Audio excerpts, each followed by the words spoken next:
First, I just want to let everybody know we've got Lo with us today for the Swamp Report. He's a longtime Gator fan, and welcome to the Swamp Report. What's going on, guys? We got Lo in the house today with us, guys. So looking forward to a fun show and talking about Gator football per usual. So just getting right into it. How do you feel about the upcoming, quarterback controversy that we may have play out? Because I know a lot of Gator fans, are all really looking forward to seeing Tramell Jones finally get his chance. But, the Florida went into the portal and got Aaron Philo, who is, one of Buster Faulkner's, proteges, you could say. So I just wanted to know how you felt about that. Well, first thing is the worst thing about off season is that football is not happening, so we don't know until football starts up again. Right? That's like the worst part. The best thing we've got going right now is the last round of the championship, obviously. Lo, I'm sorry, I lost your audio, bro. Oh, can you hear me? No, it's like a major. It totally changed on me. Hold on. Okay, am I coming through clear? Yeah, that's better. Okay, that was weird. I didn't change anything here. But no, I was saying the worst thing about off season, for the people that aren't playing tomorrow, obviously, we're just waiting to see what happens, right? Like you said, with the whole quarterback situation, as a Gator, as somebody that was waiting and looking forward to Tramell, coming to Florida, he flipped from Florida State originally. He originally was not in Florida. I was excited to see that guy get to play. Um, Contrary to popular belief, I was one of those guys. The halfway mark last season, I was saying, man, Tramell Jones needs to play and let DJ heal. I mean, it was apparent halfway through the season that it was going to be a show for the rest of the season. I think that's being generous with my words there. Yeah. But it went downhill pretty quickly. But for those of you that don't know, Tramell Jones was a four-star coming in when he signed to Florida. He was, top 10 player nationally, according to most sources. And it was a big game for Florida. And it was a really interesting pickup to see him come to Florida, knowing that DJ Lagway was there. That was an interesting thing. So I'd hate to lose somebody like that, especially to not even see him get a fair shot. Now, to add a little bit of fuel to the fire there, we've got Griffin coming in, and for those of you that don't know, Will Griffin is hot stuff, man. I didn't know who he was until this year. I started looking into him and I started watching his highlights, some of his football highlights. The guy has an arm. I mean, he's incredibly accurate. He's very agile, very quick, very dynamic dual threat kind of player. So they've got a bit of a toss up there, but I think in high faith as a Gator, I like John Summerall so far. I don't have a reason to not like him, and I don't really have a reason to not approve of the things he's done so far. I mean, he's had really great hires. He's had really great pickups in the portal so far. And he seems to energize the players from what I can tell so far. Now, obviously, there's no football that's been played yet, but I think he's a guy that wants to win, man. He said it over and over and over again, and I don't know if Aaron Philo is going to be the long term solution. Now, I'm not going to say he's not going to start. He may very very well start. I mean, he's already played under Buster Faulkner. He already knows the system. He's already well ahead on the playbook, and he's shown incredible glimpses of being a really true accurate quarterback at Georgia Tech. He didn't get to play a whole lot, but he's shown a lot of glimpses of what he can do. I mean, he's had some really incredible drives against some really good SEC competition. I don't know, man. I think Aaron Philo may start, but I think it's going to be a fair quarterback fight. Yeah. Or Well, at least that's what I'm hoping for. That's what I hope. I'd hate to lose somebody like Tramell Jones. yeah. I mean, you definitely don't want to lose somebody like that. Um, but just going off the timeline of everything, I remember right before, DJ left, I had heard, Buster wanted to bring in Philo. So, that right there kind of, said Yeah. something to me about it. And the way that, you know, right after, you know, the Philo talk started, you would hear things like, DJ um, was, getting what I was told. I'm not going to say I heard because it wasn't what I, heard or saw. It was what I was told Yeah. by someone close to his camp, was that they wanted, DJ to take a pay cut. And I mean, if you want the man to take a pay cut, plus, you're bringing in your guy, your Buster Faulkner. And I'm not saying that the coaches wanted him to take a pay cut. It could have been, the boosters, whoever. But, they're bringing in, Philo. It just kind of has, with DJ leaving like he did, he was not afraid of competition when there was Max Graham, Max Brown, there was Graham Mertz, all those other quarterbacks. He went right over there, and I know, some were saying that was because he was going to redshirt or whatever, but then he came in and he went 8-5, and it was like he was changing the trajectory of the way the team was playing when he would come in, and now here we are, this would have been his, junior year, and he's not going to be there because, you know, basically they wouldn't pony up the money. And then you look at the whole thing that went on with Jaden Ball and how, he hit the port. Well, no, he never really hit the portal. It was just rumors about the portal. And Yeah. basically, we didn't get an announcement that he was going to be a Gator for a long time. So I'm wondering if those same people that were discussing the money of what DJ should or should not be getting paid, had something to do with the long time it took for Jaden Ball to come out and say, yeah, I'm returning. Yeah. Well, I think those are. I'm not going to say they're not tied. I think the timing is coincidental, to say the least. But I think a lot of the stuff, a lot of the rumors with Jaden Ball that happened, simply happened because of the whole offensive coordinator thing. Because that was speculation that never came from Florida until Texas put it out. I Yeah, mean, I'm on a lot of forums, I'm on a lot of SEC pages, and the first thing I ever saw about it was from a Texas page. yeah, So I think those rumors started outside of the campaign. I'm not saying that they, it didn't take a long time to muster up the money or whatever the case was, or whatever it took so long to, for him to commit again for the 2026 season. But if I play devil's advocate and say, okay, well, if you want to argue DJ Lagway is a competitor, him coming into the whole Graham Mertz and Brown situation, that we wanted Graham Mertz to stop playing from the get go. I mean, that wasn't a very hard competition to win. I yeah, mean, let's be honest. yeah, But when you got somebody like Tramell Jones behind you, and then you got you got Will Griffin coming in, and then Aaron Philo's coming in.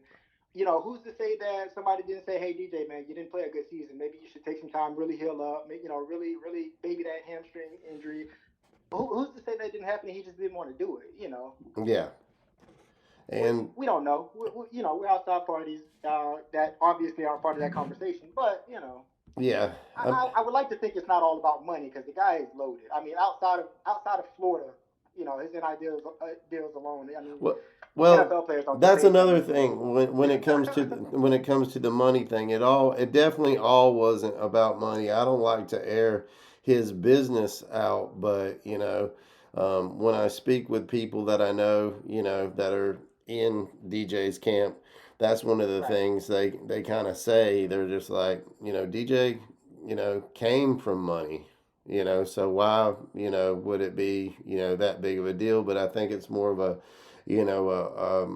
kind of a, it was kind of a more or less felt like a slap in the face. The man had, donated $200,000 to, women's sports. I believe it was the softball team and things like that. And he Yeah, he that's fair. he brought us to 8-5. That first year.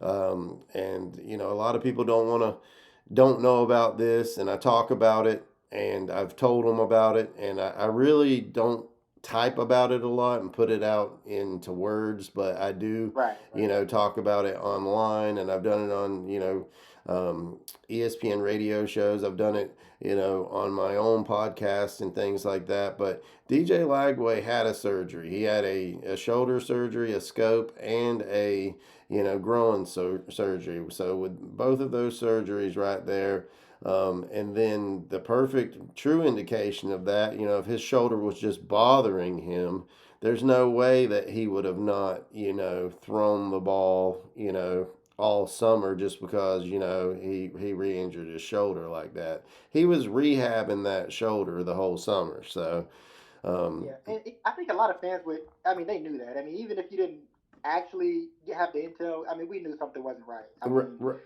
right. So that's, After getting to see glimpses of his flash plays of 2024, after the Georgia game or whatever, um, and you get all that hope, and then you go into the off season, and just to come back into 2025, and you're questioning and reevaluating your whole offensive scheme again. That's crazy. That's a yeah, crazy turnaround. yeah, I think a lot of people just kind of had that inside feeling that something wasn't right. Which emphasizes my point. Like, if you're a true competitor, why not take that time and work on yourself? yeah. If you really want what's best for the people around you, if you really want to win, if you really want, put the team in the best place to win.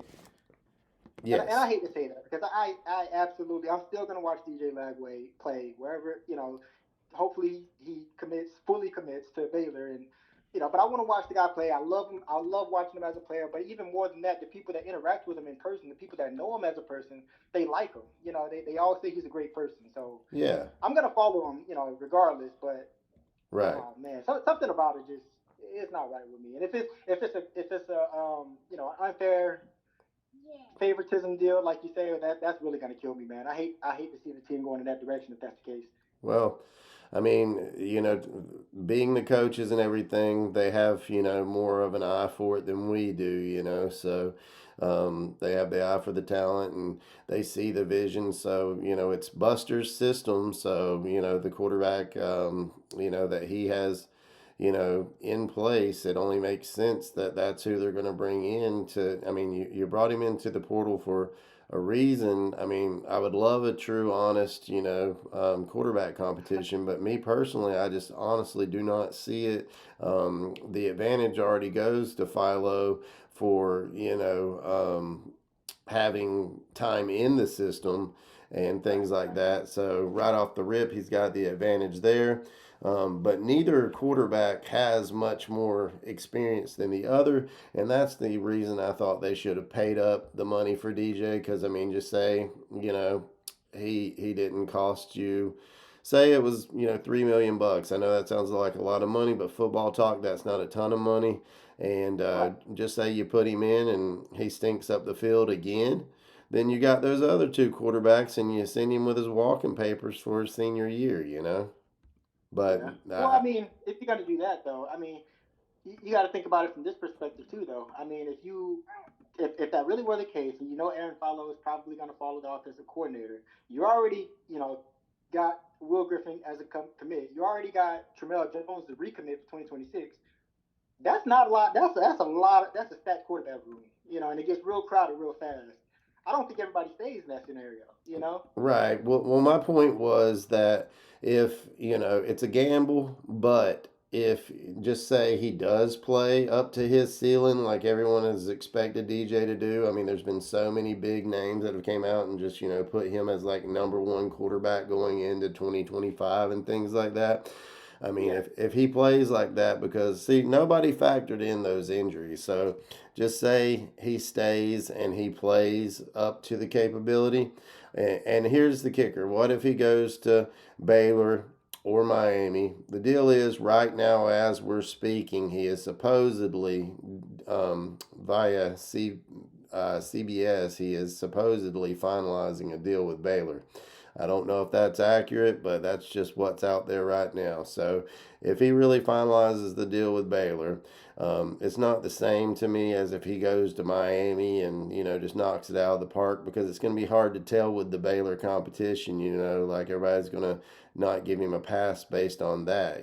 So, um, but pretty much that's enough on the DJ situation, because it is what it is at that point. But I just want to Yeah. talk more about So, what do you think? I mean, as far as what you have observed from both quarterbacks, like, what do you think about, Aaron Philo versus Jones? I mean, does something stand out to you more about one quarterback than the other? Well, I've watched both of them. Well, that's not fair to say. I think I'm biased because I'm a Gator. I'm a true Gator. R- I'm biased to Tramell Jones, obviously, because he's been loyal as a Gator. So, but I have been watching Aaron Philo since all the rumors started circulating about him possibly committing to Florida. So I've watched some of his game film. I've watched a lot more of it here recently, um, and I've compared it to Tramell Jones, and I think Aaron Philo is a very accurate passer. I mean, the guy's got an arm. I mean, I would say that, and he is one of those types of players where he's just athletic enough to. He's not afraid to play out of the pocket. I'm not Right. going to say he's a dual threat or anything like that, but he is able to extend plays by using his legs, and he's not afraid to do that. He's shown glimpses of it all this season. Yeah. But I don't think it's the same as Tramell Jones. I mean, if you look at Buster Faulkner's system that he's played, that he's been proven to play. I mean, a lot of it is screens and very quick, high tempo plays. Um, I think that's going to be more achieved with a dual threat quarterback. And I'm not going to say that Aaron Philo's arm impresses me more than Tramell Jones's either, because Tramell Jones is very accurate. And for those of you that haven't watched him play, I mean, if you go back and watch his Elite 11 and watch his On 3, and the guy has an arm. The guy is incredibly accurate. I mean, Yeah. I think a lot of Gators know. I mean, they watched a lot of spring ball with him and stuff like that. But yeah, I don't. I like Tramell Jones better still in every aspect. Yeah. No, I got you. My main kicker for me that really, you've already taken QB1 out of the equation, and now it's a battle between Philo and Jones. So to me, I just being a Gator fan and everything like that, I want to go with the guy that's been wearing orange and blue the longest. That's what I think too, and that's why I say I'm biased to Tramell Jones too, and I acknowledge that. Yeah, and me too. I mean, but I just want you to know there's other people out there that have inside scoops and things like that, and they're saying hang it up if you think Jones is going to be the guy because he's not.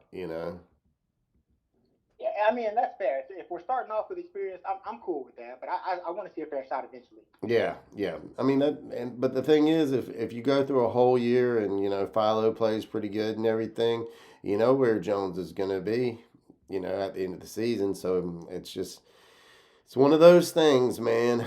Um, Also, I wanted to talk about this because it depends on where you look, but to me it just seems like from what I've read, Florida is ranking around number 10 and competing in NIL, and that sounds good when you hear it, but that can be a substantial amount of money. Um, when competing in NIL. So, like for instance, LSU currently has the number one portal quarterback. Plus, they have an additional quarterback from USC and Elon already. So, that's pretty big right there. That they're really getting that together that quick. And I kind of am seeing what he did by going to that school. It looks like their money is kind of like GTA money or something. It's almost like it's unlimited. They have a cheat code, and I'm really getting worried about how these teams are able to just buy players. I mean, I wish we could, afford every player because we would have Jordan Seaton, and things like that right now to protect Tramell or Philo, but it's just I'm starting that part is starting to worry me. Not so much that these kids are coming from Tulane and Georgia Tech and all this, but I really would love to see us get Jordan Seaton, out of the portal and things like that because we don't have any 4 or 5 stars. I mean, we got some 4 stars, but we don't have any 5 star splashes that we really need to get to kind of gain some traction. And I'm not saying 5 star players are always the best, but if you're John Summerall, it looks a lot more prestigious to have, some 5 stars on that, transfer portal, roster compared to, no, 5 stars at all and a bunch of 3 stars. Yeah, well, I mean, he's already established that he wants to establish a dynasty. I mean, he plans to be at Florida for a long time, and I think a lot of that is groundwork. A lot of that is foundation. I mean, and it doesn't always take a lot of NIL money or big 5 star prospects either. I hear what you're saying about getting some well-established players, but I mean, look at teams like Indiana. I mean, they're almost all 3 star teams. And I think a lot of that is just commitment to the team, which we don't have anymore because of NIL. It's terrible. Right. No, But I you're think, in retrospect to what you're saying, I think Florida spends a lot of money on football. I mean, they're not one of the top spenders, especially if you compare them to the SEC. But they still spend a ton of money on the football program. The problem with Florida though is they're an everything school. I mean, they got a good baseball team, they got a good basketball team, obviously, great softball team. I mean, they're all around. So they're not as heavy invested in football as these schools like LSU. You know. right. And see that is something that is a problem for me because I'm a huge football fan. I do watch, a little bit of baseball and basketball, but I mean, honestly, I feel like, a school like LSU, they're just a straight football school, so they're going to put as much money as they can into, just their football team. That's why they ran out and got Lane Kiffin. That's why they probably got close to, $10 million in quarterbacks already out of the portal. And here we are, I don't even think we've spent, $3 million on quarterbacks at this point, and it's just something moving forward that concerns me. Not like right this moment, but if it continues to go like this, and say somebody like Lane steps over there and wins a championship, right away, that's just going to be more money for that school, and it's going to move toward, like, personally, I think Indiana is moving towards the modern day Alabama, but LSU is starting to kind of scare me, and they haven't even played a game, but just the name Lane Kiffin and the people that they are getting together and things like that is really starting to worry me. And all I've got to go off of with Florida right now is just some really stern, podcast about how much, not podcast, how press conferences on how much he hates to lose and how he won't lose. And then, the next thing I know, I turn on the TV and he gets schooled by Ole Miss again, 2 times in the season, and Florida played Ole Miss a lot better than, Tulane did. And I know we have, better star power and things like that, but it's worrisome because it's a new regime and everything like that. And there's just a few things that are worrying me. We haven't even got into spring ball yet, or anything like that. But it's just, you know naturally, as a Gator fan, after going through what we went through with coaches, you're going to be worried about a few things like that. Yeah, well, I think LSU is interesting because LSU is in a very similar predicament as Florida. I mean, you look at their coaching history over the past 10 years and compare it to Florida's, and tell me they're in any better spot than Florida. They're not. Right. That's why they're investing all that money in their football program, because they're in the same spot as Florida. And I see what you're saying with that. And Well, football makes money out of it. the only But argument I would say is that they closed on Lane Kiffin and we didn't.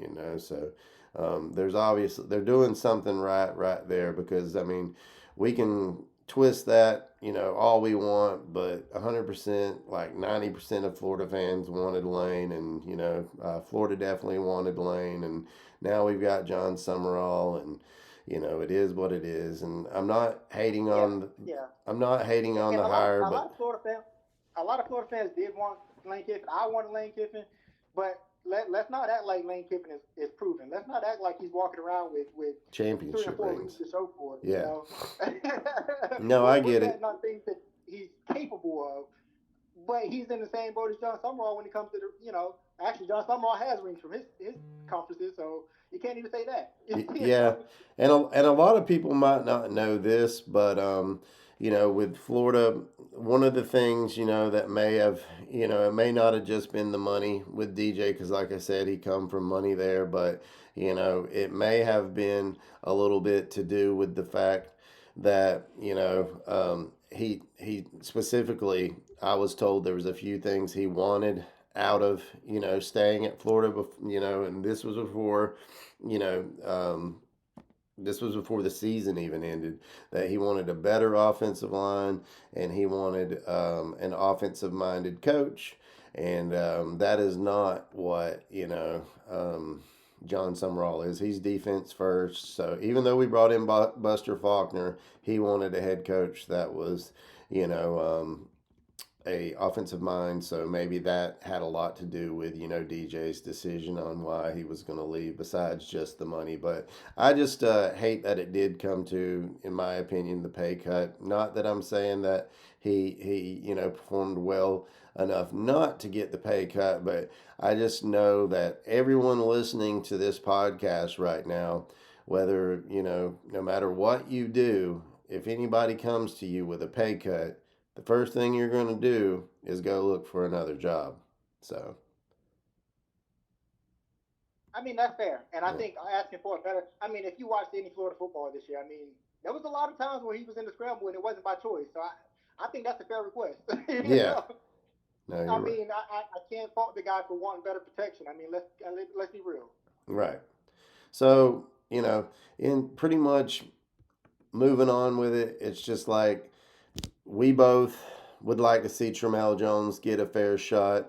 We do have spring ball and coming up, and there will be people watching closely. So that's kind of the main reason in wanting to do this topic on the podcast, just to kind of make sure everybody's in check, knowing that I am watching and that we are watching, that you're just not going to put this Philo guy in there, and I'm going to be reading and seeing that Tramell Jones is lighting it up, and we're not understanding why he's being talked about as a number two guy. So that was one of the reasons I wanted to do this, was to just kind of put it out there to bring awareness to the situation that, hey, it's looking like this might be, a lot of people say, oh, this is Tramell's job to lose, but that's not the way I'm seeing it. I'm seeing it as Buster Faulkner brought his guy, and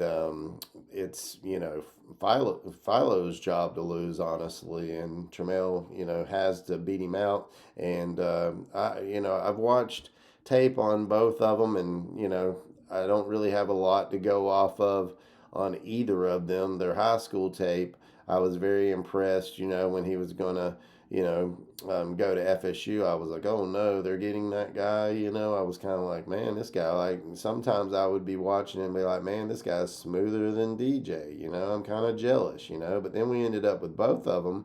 And I was like, it's inevitable that one of them hits the portal. And I just hope it don't come like this at the end of the year. But, that's getting way ahead of ourselves and things like that. So, um, otherwise, a lot of this stuff I'm seeing, is coming together. Um, we don't have a super high rated, transfer portal class right now, but the deal is we didn't have the need that a lot of these teams did. We've got, some big names on our team, like Yeah. everybody's talking about, LSU's receiver room and everything like that. But, Florida already had, Brown. We had Dallas Wilson. We've got good players there, and then we're additionally bringing in players from Auburn and other good wide receivers and things. So I think we'll be fine at wide receiver. We've just got to get this O line, which Phil, our O line coach, I have full faith that we can get that. But and I back to the Jordan Seaton thing. I know stars don't matter always, but it's just something I would, it's prestigious to have somebody like that. And at Colorado, man, he really held that line down. So, Yeah, and I think you hit a lot of good points there. but like I said, I think time's gonna show. He kind of hit on the topic of not having a lot of tape. Obviously both of these quarterbacks we're talking about don't have a lot of experience. And what I will say about that is, watching the tape, you can only kind of compare, playing styles and athletic ability and what they're capable of as opposed to what they've done. Because obviously they're both, sophomores, so or coming up on sophomores. Uh, hopefully time will tell, man. Because if you look at the tape, Tramell Jones is just more athletic. I mean, he moves very quickly out of the pocket. And like I said, Aaron Philo, he's not afraid to scramble. He's not afraid to extend plays, but he's not as agile as Tramell Jones at all. And he's definitely not quicker. He's Yeah, actually, I mean, he moves like a VW bus. Sometimes he's slow, yeah, but he's a very accurate quarterback. yeah. So In we my don't think he's opinion, going to fit into Faulkner's scheme. But if you're going to stick with quick RPOs and screens, and I think you need to move to. If you don't move to a two quarterback system, you need to go with the dual threat. yeah, That's where your efficiency is going to be. yeah.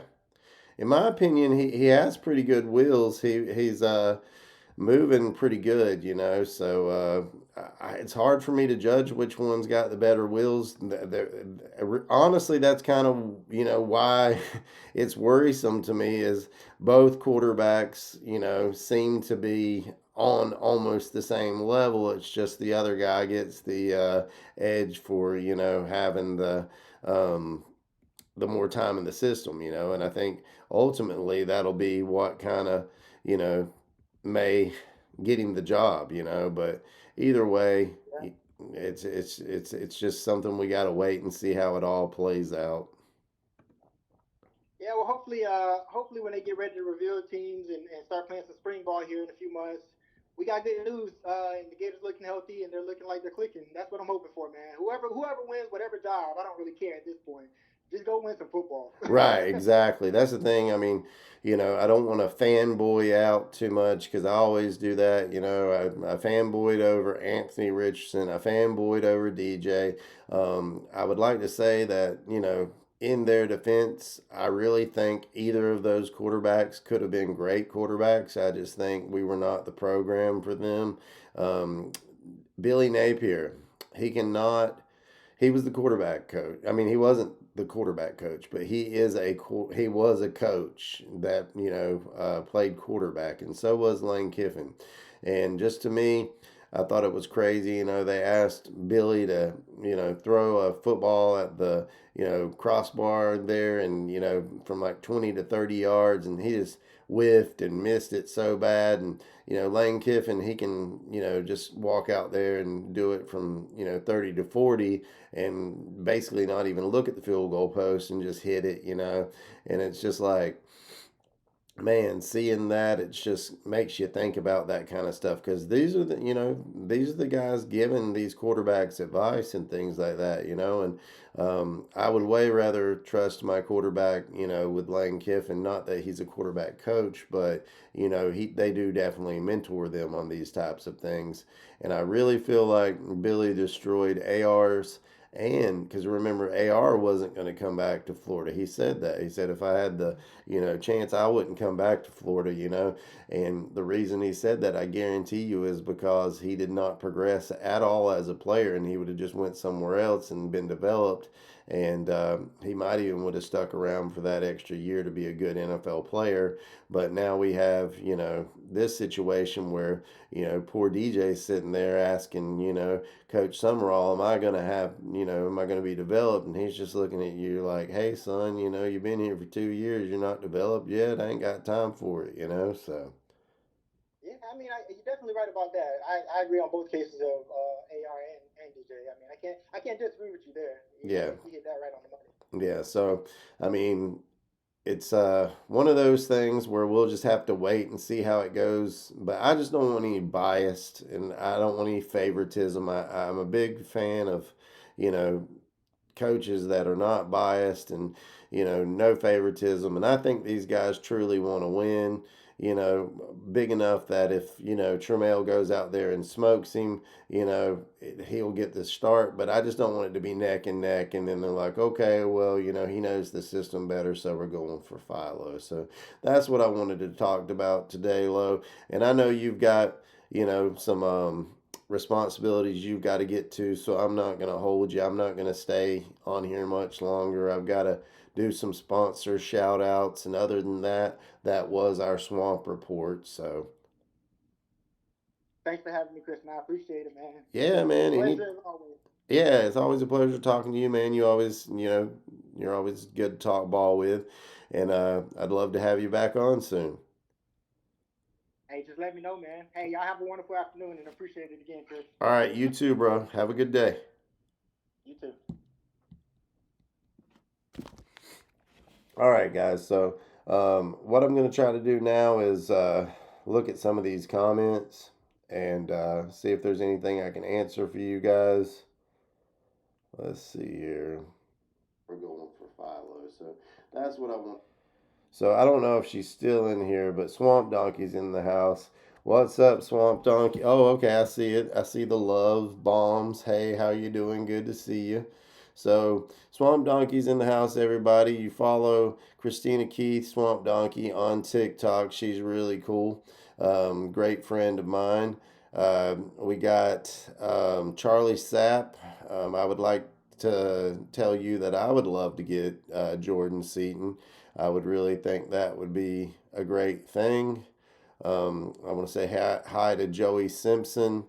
And other than that, I have to, hit up the sponsors real quick and let you guys know about some of the sponsors. One of my sponsors here for the show that I would like you guys to know about, if you're local to, the Panama City, Mariana area and things like that. First sponsor I'm going to let you know about is Kyle Morris. He is with Northwest Florida Pole Barns, and his telephone number is 850-326-4626. Again, that's 850-326-4626, and that's Northwest Florida Pole Barns. I know you can find them on Facebook. He does amazing work. One of these days, I'm going to get him to put me a pole barn so I can have some parties over here and we can, tailgate and watch some Gator football together. And the other sponsor I want to tell you about is Timothy O'Connor. He is with Mobile Strength Company. It is a personal training company, strength company for athletes of any magnitude and people that are just trying to get in shape. Whether you want your kid to become, the next Ricky Williams, or if you want, just to be in the best shape of your life, definitely get up with Timothy O'Connor with Mobile Strength Company. He'll bring all the weights over, all the, everything that you need to work out with straight to your house. It's pretty convenient. It's awesome. I give it 5 stars. He trains my son, and I love that. It's Tim O'Connor with Mobile Strength Company. Kyle and Tim are both on Facebook, so you can find both of their businesses on Facebook. And it's New Year's, so you don't want to go to the beach, with that extra little pudge there if you don't want to have that. I mean, nothing wrong with having that, but I'm just saying. So it's Tim O'Connor at the Mobile Strength Company, and his phone number is 850-866-5158. So that pretty much wraps up the sponsorship for today's show. And as always, guys, I'm really excited about this upcoming season. Don't take me wrong and don't think that I do not like our coaches, because I do like our coaches. I'm just, worried moving forward with everything because, there's teams out there just spending so much money. And unfortunately, we're not doing that. And I'm not saying it's always all about money, because look at what Indiana done. People say that Indiana hasn't spent much money, but I looked earlier and it's around 20 million. Is that the most that any team has spent? No, but I do, want to just say that, that is something to think about. Indiana has spent money too, and that's the rare case of Indiana. They can take 3 stars with Kurt Signetti and do whatever they want to with them, but you give those 3 stars to Billy Napier, and it's going to be a catastrophe. So just moving forward, guys, we've got a lot to be excited about in the 2026 season. Will it be Tramell Jones? Will it be Aaron Philo? Could we land a last minute portal quarterback? Who knows? But right now, I'm just excited for Florida football, and realize that, Gator basketball is still going right now, and it's January, and we're getting close to March. So be very excited about where we're headed now. I could see the Florida Gators doing well in March Madness. We're playing really good lately in basketball, but that's the thing.